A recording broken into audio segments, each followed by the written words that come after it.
전 연인과의 연애에서 여기에 해당되시는 게 많으면 많을수록 시간이 지나서라도 재해 가능성은 높아집니다. 오늘은 80% 이상 재해가 가능한 경우와 한 끗 차이로 재해가 어려운 경우에 대해서 말씀드리려고 합니다. 아무리 극한 상황이더라도 재해가 가능한 커플인지 알 수 있는 방법은 상대가 헤어질 때 말한 헤어짐의 원인을 확인하면 됩니다. 안녕하세요. 헬로 열매의 열매입니다. 오늘 말씀드릴 80% 이상 재해가 가능한 경우의 전제 조건은 1년 이상 연애한 커플입니다. 사귄 기간이 3개월에서 5개월 미만이면서 특별히 내가 이걸 잘못했다라는 분명한 원인 없이 이별 통보를 받은 경우는 첫째는 썸 단계, 연애 시작 전 단계에서 상대방이 나에 대해 기대했던 이미지와 원래의 내 모습이 달랐던 경우입니다. 예를 들어 나는 원래 외로움을 많이 타서 사소한 부분에도 서운함을 잘 느끼는 사람이에요. 워낙 낯을 많이 가려서 썸 단계에서는 아직 경계심이 풀리지 않고 마음을 열지 못한 상태라서 내 본 모습이 감춰져 있는 상태거든요. 그런데 상대방이 믿음을 많이 줘서 마음이 열리면서 내 본 모습을 보여주자마자 상대의 마음이 식어버린 거예요. 상대는 만들어진 내 모습의 매력을 느꼈고 원래의 본 모습에서는 매력을 느끼지 못하는 사람이었던 거예요. 둘째는 짧은 시간 내에 서로가 많이 다름을 일찍 깨닫고 서로 감당하기 어려운 부분이 있다는 걸 빨리 알게 된 경우입니다. 썸 단계에서부터 연애 초기에는 서로 알아가는 것만으로도 흥미롭고 서로를 매력적이라고 느끼는 호르몬이 뿜뿜합니다. 그래서 단순한 호감인지 이성적으로 미래를 그리고 싶은 상대인지 아직은 알 수 없어요. 열정이 가득한 시기가 지나야 서로가 잘 맞는지 알 수 있는데 호르몬의 도움이 사라질 시기에 단순 호감에서 이성적인 감정으로 안정적인 발전이 되지 못하고 헤어진 케이스입니다. 짧은 시간 내에 상대를 이성적으로 느끼지 못했다는 생각이 강해서 단 시간 내에 연인으로서의 가치 회복이 쉽지 않습니다. 그래서 단시간 내에 재해가 쉽지 않은 케이스예요. 시간이 많이 지나서 타이밍이 잘 맞아 재회하는 경우들도 있기는 합니다. 그래서 다시 본론으로 돌아와서 오늘 말씀드릴 재해가 가능한 경우는 1년 이상 연애를 했다는 전제 조건이 있습니다. 보통 1년 이상 교제를 한 경우 헤어짐의 타임라인은 이렇습니다. 연애 초에는 서로가 세상의 전부이고 서로에게만 집중하면서 사랑을 나누죠. 그렇게 새롭게 알아가는 것만으로도 설레이고 흥미롭다는 시기가 영원할 줄 알았는데 어느 순간 변화의 시기가 찾아옵니다. 열정이 사그라들고 그동안 내려놓았던 각자의 삶을 돌아봐야겠다는 생각이 드는 시기 말이에요. 일을 하고 연애를 하는 건 인간의 삶에서 이루어지는 지극히 당연한 모습인데 이 두 가지를 같이 해내기가 어려운 사람들이 있습니다. 이런 이유로 많은 커플들이 이 시기에 갈등이 커지게 돼요. 한쪽은 시간이 지나도 삶에서 연애가 계속 우선순위를 차지하고 다른 한쪽은 이쯤 됐으면 이제는 원래의 생활 패턴대로 돌아가야 하지 않겠냐고 생각합니다. 연애가 우선순위인 사람은 예전과 같은 연애 방식을 유지하길 원하고 많이 서운해요.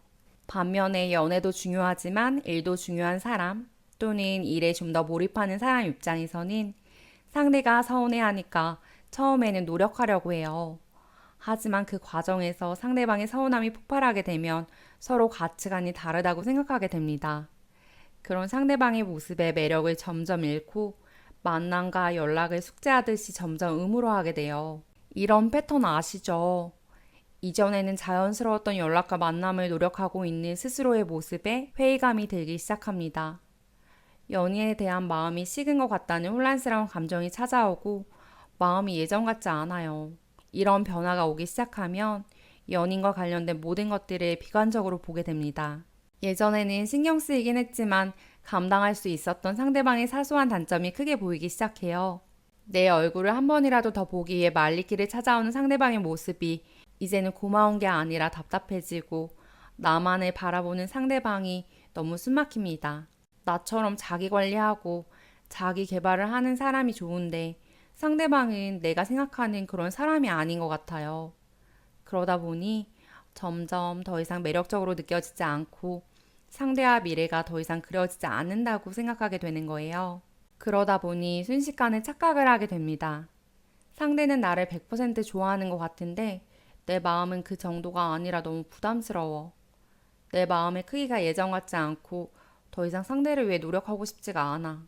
서로의 마음의 온도차가 생기는 시기로 변화할 때는 마음이 차가운 쪽에서 느끼는 감정이 굉장히 부담스럽고 불편합니다. 이런 상황들이 권태기와 맞물려 발생하게 되면 연인 관계는 헤어짐으로 직결되는 경우가 많아요. 권태기라는 건 새롭게 알아가던 시기가 지나고 익숙한 감정들이 시작되는 단계입니다. 무엇이든 새로운 감정이 끝나고 그것에 익숙해지면 일상이 되기 마련이에요.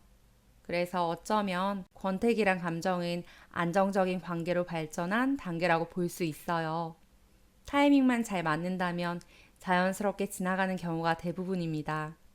서로 맞지 않아서도 사랑하지 않는 것도 만나지 않아야 할 특별한 이유가 있어서 느끼는 침체된 감정이 아니기 때문이에요.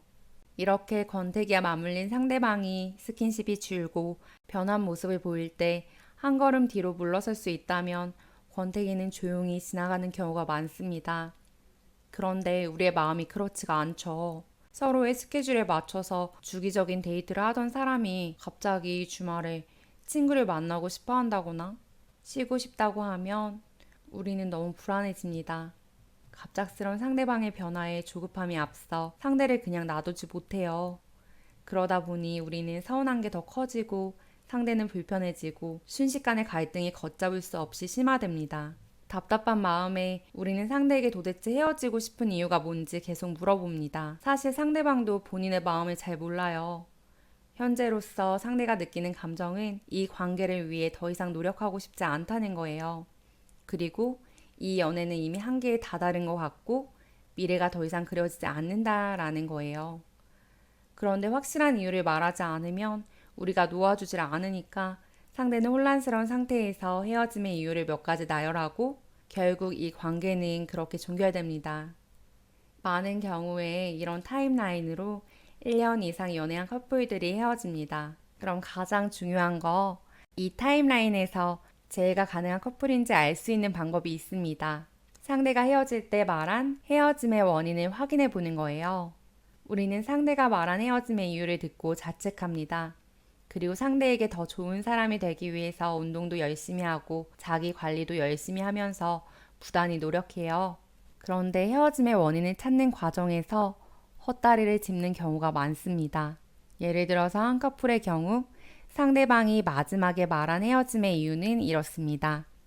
우선 첫 번째는 너가 나한테 말하는 방식들이 요즘 들어서 더 거칠게 느껴져서 거슬려.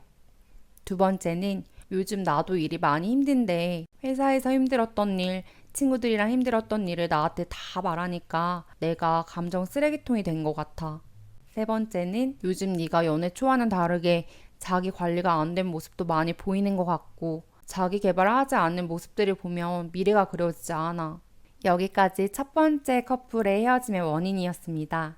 그리고 두 번째 커플이 있는데 이별을 통보한 원인은 이렇습니다. 우리가 갈등이 있을 때 너는 시간이 많이 필요한 사람인데 나는 빨리 해결하고 싶거든. 이 부분에서 많이 지쳤던 것 같아. 술 먹고 연락 안 되는 일이 요즘 들어서 더 신경 쓰여. 우리가 저번에도 얘기했지만 결혼에 대한 시기 차이도 크고 너는 아직 학생인데 나는 회사원이고 나는 솔직히 앞으로 준비를 해서 1, 2년 뒤에는 결혼을 하고 싶거든. 지금부터 준비하고 계획해서 좀 더 준비된 상태에서 결혼을 하고 싶어. 근데 너는 저번에 그랬잖아. 준비되지 않았더라도 사랑하면 결혼할 수 있다고 했는데 사실 나는 그런 이야기를 들었을 때 미래가 그려지지 않는 것 같아.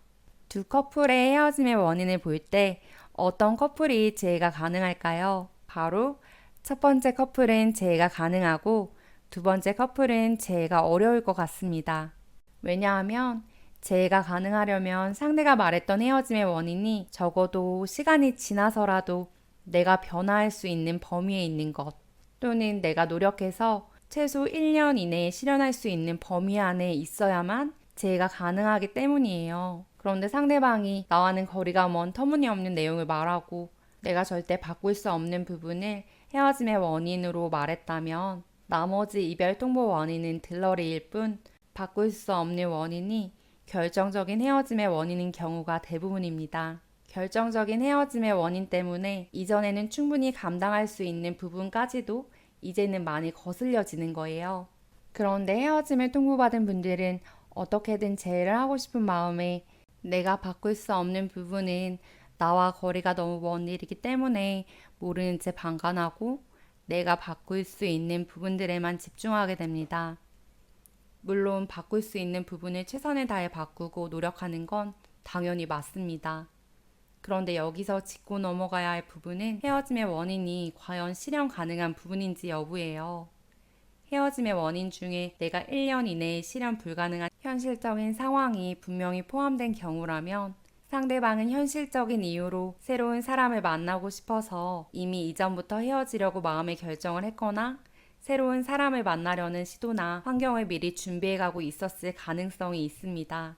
그런데 속물처럼 보이고 싶지 않고 나쁜 사람이 되고 싶지 않은 죄책감에 계속해서 나에게서 헤어짐의 꼬투리를 잡으려고 기다리고 있었을 확률이 높습니다. 헤어짐의 원인을 찾게 되면 잘못을 크게 부각시켜서 스스로 나쁜 사람이 되지 않고 이 관계를 합리화하려고 하는 거죠. 헤어짐의 원인 중에 실현 불가능한 내용이 포함되어 있는 경우에는 좀 더 냉정하게 판단하셔야 합니다. 여러분이 여러분의 가치를 알아봐주는 사람 곁에 있었으면 좋겠어요. 사실 시야를 좀 더 넓히면 세상에 그런 사람이 정말 많거든요. 오늘 내용을 참고하셔서 상대방이 정말 내가 기다리고 노력해서 만날 만한 가치가 있는 사람인지 다시 한번 냉정하게 고민해 보셨으면 좋겠습니다. 그리고 참고하셔서 건강한 재회로까지 이어지셨으면 좋겠습니다. 여러분, 오늘도 힘내세요.